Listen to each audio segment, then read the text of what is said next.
우리가 오늘 함께 읽은 본문은 시간상의 차이가 좀 있습니다. 그렇지만 세상의 편견과 제약으로 인해서 어려움을 당한 두 여인의 공통된 이야기를 우리에게 전하고 있습니다.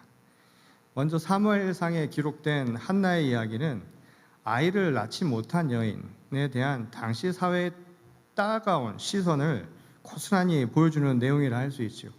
전통적인 가부장적 사회에서 여성은 자녀를 출산해서 노동력을 창출하는 것, 그런 책임을 지닌 존재로 간주가 되었습니다.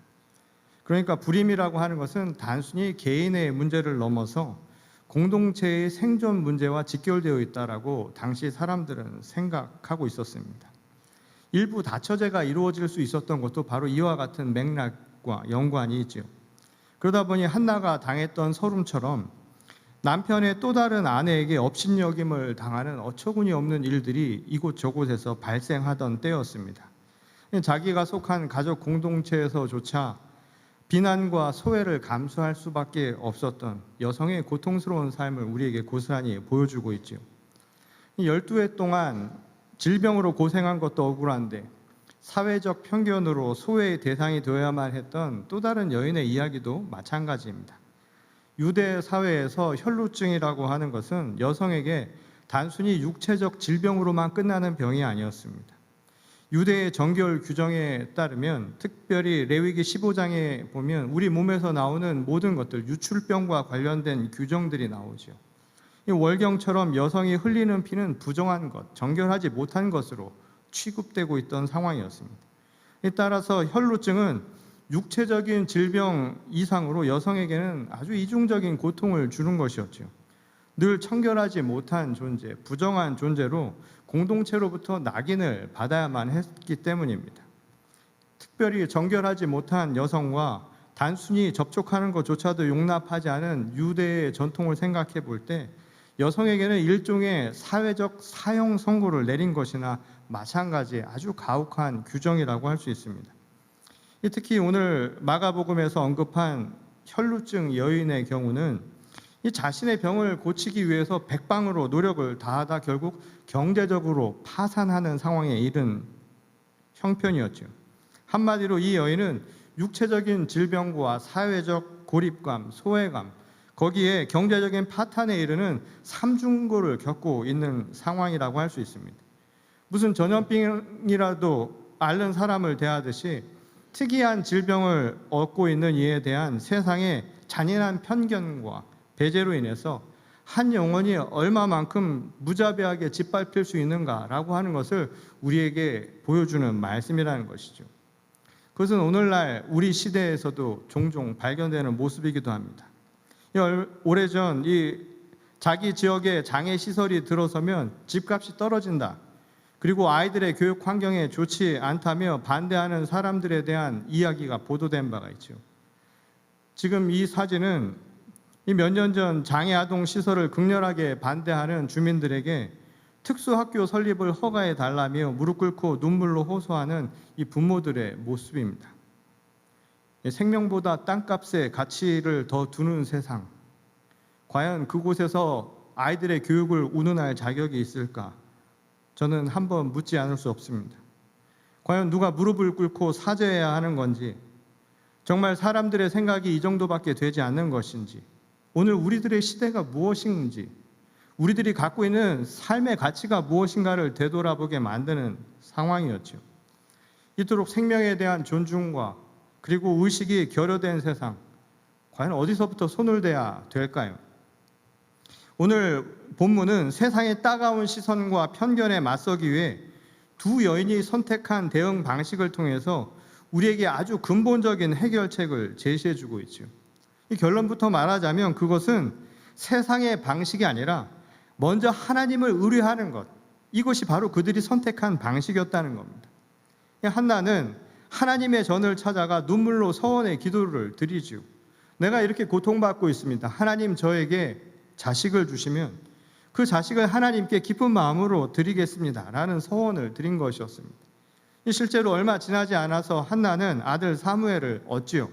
그리고 자기가 약속한 그대로 그가 젖을 뗄 무렵이 되자 제사장의 곁에서 주의 종으로 자라날 수 있도록 그를 하나님께 헌신하여 바치게 됩니다.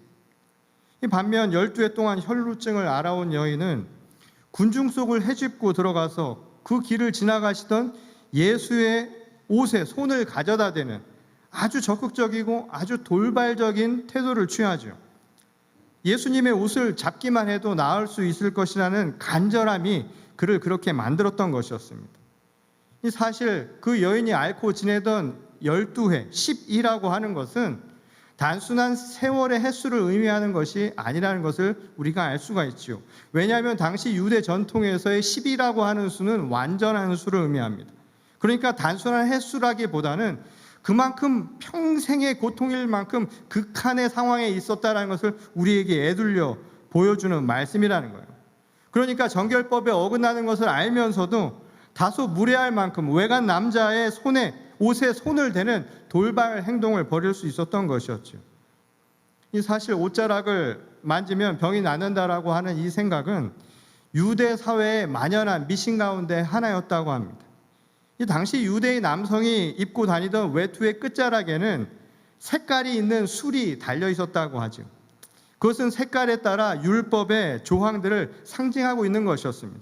그래서 율법을 늘 생각하면서 삶 속에서 잊지 말라라는 의미로 그렇게 입고 다녔다는 거예요.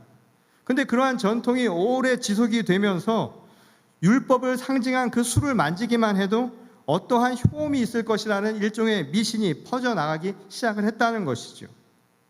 마치 율법을 잘 지키면 하나님의 구원을 얻을 수 있을 것이라는 당시 유대 율법주의처럼 어떤 질병으로부터도 그것을 만지면 나을 수 있을 것이라는 생각을 사람들이 하고 있었던 것이었습니다.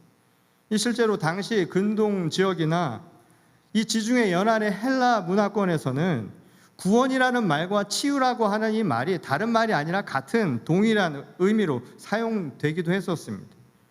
이 극한 고통 속에서 지푸라기라도 잡는 심정으로 무엇이라도 해보고 싶은 생각을 하지 않았을까요?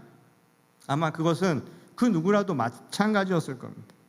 이 남성 중심의 가부장적 사회에서 남성들 사이를 비집고 들어가 낯선 남자의 옷자락을 잡으려 할 만큼 아주 절실한 그 무언가가 그에게 있었다는 거예요. 그런데 흥미로운 사실은 그 여인이 보여준 과감한 행동이 결국은 그녀가 앓고 있었던 고통이에요. 그것은 혈루증이라고 하는 육체적 질병만이 아니라 그것으로 인해서 당시 사회적으로 고립되고 소외되었던 그 상황을 정면으로 돌파하게 만들었다는 사실입니다. 우리가 잘 아는 오즈의 마법사라는 작품이 있지요. 그 작품을 보면 몇몇의 주인공들이 등장을 합니다. 근데 그 중에 이 심장이 없는 허수아비와 그리고 뇌가 없는 깡통 그리고 용기가 없는 사자 이야기가 나오죠. 근데 그 이야기를 통해서 마법사를 찾아가면서 자신들이 결여된 것을 다시 회복한다라고 하는 이야기를 그 내용은 우리에게 전하고 있습니다. 그와 유사한 상황이 지금 벌어지고 있었던 것이죠. 예수님의 옷자락을 만지기 위해 보여준 여인의 적극적인 행동은 그를 사회적으로 소외시키고 사실상 사형 선고를 내렸던 당시 유대 전통의 정면으로 도전하는 행위였다라는 거예요. 그리고 그것을 통해서 스스로 해방의 의미를 찾게 되는 과정이라고 할 수 있는 말씀이라는 겁니다. 한마디로 여인이 보여준 행동은 그리스도 예수의 가르침을 통해서 폐쇄적인 율법의 전통을 벗어나고자 했던 당시 그리스도인들의 모습을 고스란히 보여주고 있다는 거예요. 복음의 진리를 믿는다라는 것, 그것은 율법의 전통, 그래서 그것이 만들어낸 사람들을 고립시키고 제재하고 압박하는 그 모든 굴레에서 벗어나는 것을 의미한다는 것이었죠. 내 믿음이 너를 구원하였다라고 하는 주님의 말씀은 그런 의미에서 단순히 육신의 질병을 고침받은 상태만이 아니라 영적으로도 세상에 편협한 세상에서 벗어났음을 가르쳐주는 말씀이었다는 거예요. 완전한 하나님의 나라, 오늘 이 땅에서 우리를 가로세우고 있는, 가로막고 있는 그 모든 것으로부터 벗어나는 완전한 자유를 의미하는 것임을 알 수 있다는 것입니다. 그런 의미에서 오늘 또 다른 여인 한나의 간절한 기도와 또 그것을 통해서 그가 얻은 궁극적인 결실이 무엇이었던가를 우리는 다시 한번 생각해 볼 수 있지요.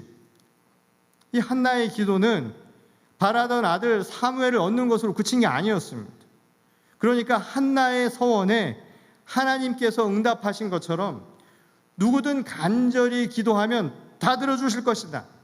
지금 이 이야기의 핵심은 그러한 기도의 만능주의를 이야기하고 있는 게 아니라는 거예요. 어쩌면 이 메시지의 핵심은 기도의 만능주의에 있는 것이 아니라 그 무언가 또 다른 의미를 우리에게 전하고 있음을 볼 수 있다는 겁니다.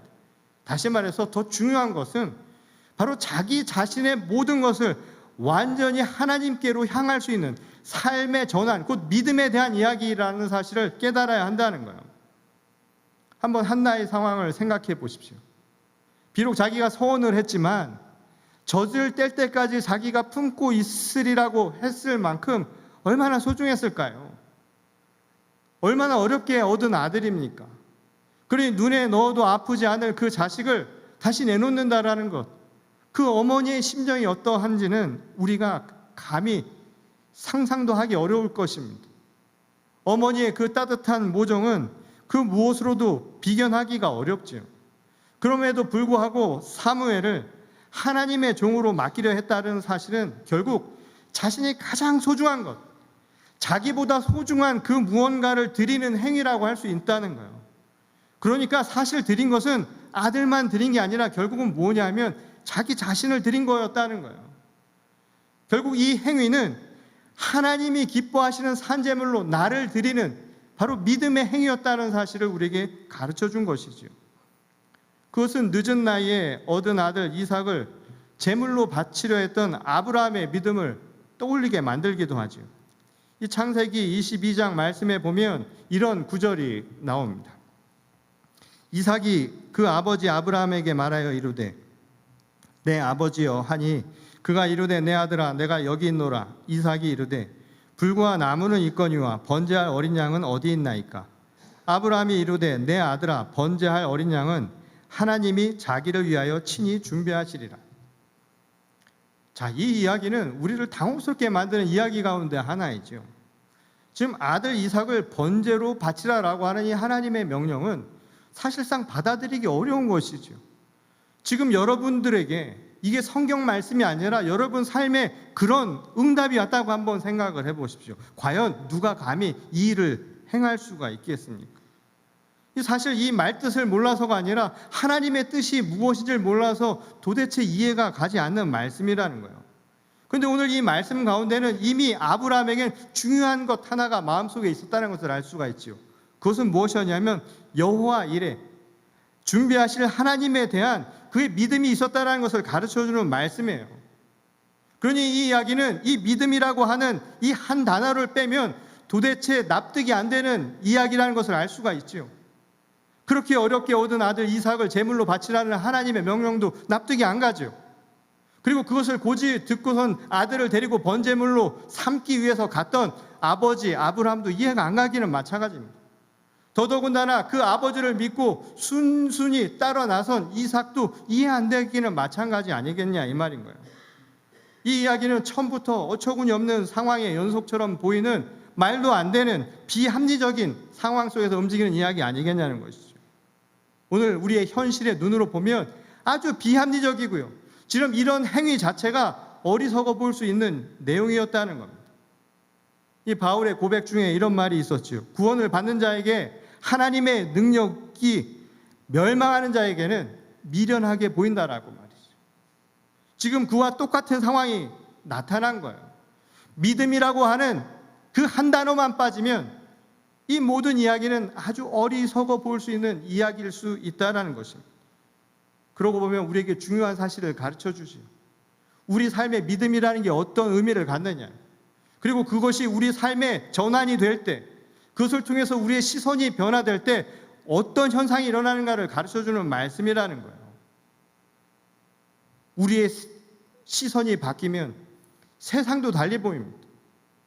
세상이 어리석게 보이는 그것이 진정으로 진리의 말씀이고 지혜로운 일이고 그것이 하나님의 능력이라고 하는 것이 보일 수 있다는 거예요. 세상의 눈으로는 보이지 않던 숨은 보화와 같은 것들이 우리 눈에 드러나기 시작한다는 겁니다. 믿음이라고 하는 것이 우리의 삶을 그렇게 변화시킨다라는 거예요. 세상의 편견과 억압을 뚫고 이 하나님의 옷깃에 손을 댄 여인, 그보다 혈루증 앓는 여인을 사회적으로 배제시키려 했던 당시 율법적 사회, 믿음의 눈으로 보면 그게 더 어리석어 보이지 않습니까? 그 이상한 것 아닌가요? 사랑하는 아들을 하나님의 종으로 바치려 한 하나의 소원보다 자식을 낳지 못한다는 이유로 온갖 멸심을 일삼는 주변 사람들이 더 냉정하고 이상하게 보이지 않습니까? 그런 점에서 오늘 이야기는 믿음을 통해 우리 시선에 변화가 일어나는 것, 우리 삶의 태도가 변화가 일어나는 것이 얼마나 중요한가를 가르쳐주는 말씀이라는 거예요. 그것이 오늘 우리 시대의 편견과 배제라고 하는 그 장벽을 벗어날 수 있는 참된 포용과 사랑이라고 하는 구원의 길을 가르쳐주는 핵심이라는 것이지요. 사랑하는 자녀를 비정한 세상에 내보내서 거기에 순응시키는 것, 그게 정말 참된 교육일까요? 그래서 우리가 생각하는 정상적이지 않아 보이는 것들을 잘못된 것이라고 아이들에게 가르치는 것, 그것을 참된 교육이라고 여러분 말할 수 있습니까? 여호와 이레에 하나님을 신뢰하고 맡기는 것, 그러한 믿음으로 아이들을 교육하는 것, 그게 어쩌면 진정한 교육, 참 가르침이 아닐까요? 세상에 어떻게 하면 잘 살고 어떻게 하면 남보다 우선되는가를 가르치는 교육보다 하나님의 말씀으로 진정한 삶의 가치가 무엇이고 생명의 정의가 무엇인가를 가르치는 게 진정한 신앙의 교육이 되어야 하지 않을까요? 어떤 것이 과연 어리석은 모습으로 여러분 보이십니까? 과연 어떤 것이 우리 삶의 선택이 되어야 할까요? 중국 고사에 우공이산이라고 하는 사자성어와 관련된 이야기가 하나 등장을 합니다. 이 우공이산이라는 한자어를 그대로 풀이를 해보면 우공이라고 하는 것은 어리석은 노인, 어리석은 사람이란 뜻입니다. 그리고 이산이라고 하는 단어는 산을 움직인다라는 것이죠. 그러니까 어리석은 노인이 산을 움직인다라는 말입니다. 이 옛날 중국에 우공이라고 하는 한 노인이 살았습니다. 근데 그가 사는 마을은 두 개의 산에 가로막혀서 시내를 나가려고 하면 항상 산을 가로질러 가야 하는 어려움이 있었던 거예요. 그래서 그 불편함 때문에 여간 힘든 것이 아니었습니다. 그래서 어느 날 우공은 자신의 자식들을 모아놓고 회의를 하지요. 어떻게 하면 이 불편함을 없앨 것인가를 의논을 하게 됩니다. 그리고 회의 결과 결국 결론을 얻지요. 그것은 산을 움직이는 것이었습니다. 그의 이름처럼 사람들은 그 결론에 대해서 아주 어리석은 짓이라고 생각을 했죠. 왜냐하면 산을 움직인다는 게 말이 되는 일인가? 이 바보 같은 짓을 한 것이 아닌가라고 사람들은 생각을 했습니다. 그때 우공이 그들에게 이렇게 대답을 합니다. 나는 늙었지만 나에게는 자식도 있고 손자도 있습니다. 그 손자는 또 자식을 낳고 또 그 자식은 또 자식을 낳을 것입니다. 그래서 자자손손 한없이 대를 이어갈 것입니다. 그러나 저 산은 더 이상 불어난 일은 없지 않겠습니까? 그러니 언젠가 우리가 계속 하다 보면 그 산은 평평해지지 않겠느냐라고 그렇게 이야기를 했던 것이었습니다. 예수님도 이와 비슷한 말씀을 우리에게 남기신 바가 있죠. 이 마태복음 17장 20절의 말씀입니다. 우리 같이 한번 읽어보겠습니다. 이르시되 너희 믿음이 작은 까닭이니라. 진실로 너희에게 이르노니 만일 너희에게 믿음이 겨자씨 하나만큼만 있어도 이 산을 명하여 여기서 저기로 옮겨지라 하면 옮겨질 것이요 또 너희가 못할 것이 없으리라. 자, 중요한 이야기를 하시죠. 믿음이라고 하는 것이 생기면 어떤 변화가 생겨나는 줄 아십니까? 한나의 변화, 혈루증을 앓았던 여인의 변화, 그것은 다른 것이 아니라 믿음의 변화입니다. 그 믿음이라고 하는 것이 없을 때는 세상은 그들이 행하는 모든 것들이 어리석어 보이죠. 그리고 그들이 생각했던 모든 것들은 겨자씨 한 알만도 안 돼 보이는 작은 것, 보이지 않은 것일 수 있다는 거예요. 근데 믿음이 있으면 그 믿음은 산을 옮기는 능력이 있다는 겁니다. 세상이 어리석다라고 이야기하는 것도 믿음을 통해서 얼마든지 이루어질 수 있다는 거예요. 그것이 바로 믿음이 오늘 우리 시대에 역사하는 모습이라는 겁니다. 그런 의미에서 생각을 한번 해보십시오. 오늘 우리들의 삶 속에서 믿음이 얼마나 큰 역사를 행하고 있는가. 오늘 우리들이 믿는 믿음의 핵심이 무엇이었습니까? 죽은 자를 살리는 능력 아닙니까? 세상에 죽은 자가 다시 산다는 것처럼 거짓스러운 것이 어디 있습니까? 죽은 자가 다시 살아나는 것처럼 어리석어 보이는 이야기가 세상에 또 어딨냐는 거예요. 아브라함의 이야기나 그 누구의 이야기도 그만큼 어리석어 보이지 않은 이야기 아닙니까? 근데 믿음의 눈으로 보면 죽은 자도 살아날 수 있는 능력이 있다는 거예요. 예수 그리스도의 능력으로 말미암아 살 수 있다는 믿음이 있으면 죽은 자도 살리는 놀라운 역사가 일어난다는 것이죠. 그것이 바로 믿음의 능력이라는 거예요. 오늘 두 여인이 보여주었던 그 믿음의 능력은 다른 것이 아니죠. 세상의 편견을 이겨내는 것입니다. 세상의 배제를 이겨내는 것입니다. 복음의 능력, 그것을 믿는 믿음으로 말미암아 그들이 얻은 구원의 핵심이라는 거예요. 오늘 우리 시대에 던지는 메시지이고 도전의 메시지이기도 하죠. 오늘날 우리 시대는 기적을 잃어버린 시대라고 이야기합니다. 하나님의 역사가 이루어지지 않는 시대라고 이야기하죠. 예전에는 손만 대어도 이루어질 것 같던 일들이 이루어지지 않는 세상이라고 사람들은 말합니다. 모든 것이 과학과 합리적인 것으로 판단되고 그것이 아니면 어리석은 것이라고 오히려 우리들은 이야기하는 시대를 살아가고 있습니다. 그런 현실 속에 오늘 던지는 도전의 질문이에요. 오늘 저 산을 움직일 수 있는 믿음이 있다면 오늘 구원의 능력이 우리에게 임한다는 사실입니다. 오늘 그 믿음을 회복할 수 있는 저와 여러분 모두가 될 수 있기를 소원합니다. 믿음은 산을 움직이는 능력이 있습니다. 오늘 그 믿음은 죽을 것 같던 나를 살리는 힘이 됩니다. 그 믿음은 낭망했던 나를 다시 일으켜 세우는 비전이 되고 소망이 될 수 있습니다. 오늘 그 믿음을 회복하시기 바랍니다. 그리고 산을 움직이는 그 능력을 오늘 우리 삶 속에서 함께 증거하고 그 기적의 역사를 함께 목격할 수 있는 저와 여러분 모두가 될 수 있기를 주님의 이름으로 간절히 축원합니다. 우리 다 같이 기도하시겠습니다. 아버지 하나님, 오늘 이 시대를 살아가면서 우리들이 과연 놓치고 살아가는 것은 무엇이었습니까? 그리고 우리가 옳다고 믿었던 것들은 과연 무엇이었습니까? 과학이라는 이름으로 또 현실의 합리적이라는 이름으로 참 많은 것을 잊고 지냈음을 고백합니다. 그러나 여전히 우리가 알 수 없는 생명의 역사들이 우리 가운데 이루어지고 있으니 하나님, 이 시간 우리의 눈을 들어 도움이 어디서 오는가를 다시 한번 회복하게 하시고 잃어버렸던 믿음을 되찾는 주의 거룩한 성도가 되게 하여 주시옵소서. 산을 움직이는 그 믿음을 회복하여 내 믿음이 너를 구원하여노라 주께서 칭찬하시는 그 칭찬을 다 들을 수 있는 저희 한 사람 한 사람이 되게 하여 주시옵소서. 오늘 믿음으로 고백하며 나가는 주의 거룩한 성도들과 또한 주님의 크신 교회가 되게 하실 줄 믿사오며 거룩하신 우리 주 예수 그리스도의 이름으로 간절히 기도드렸습니다. 아멘.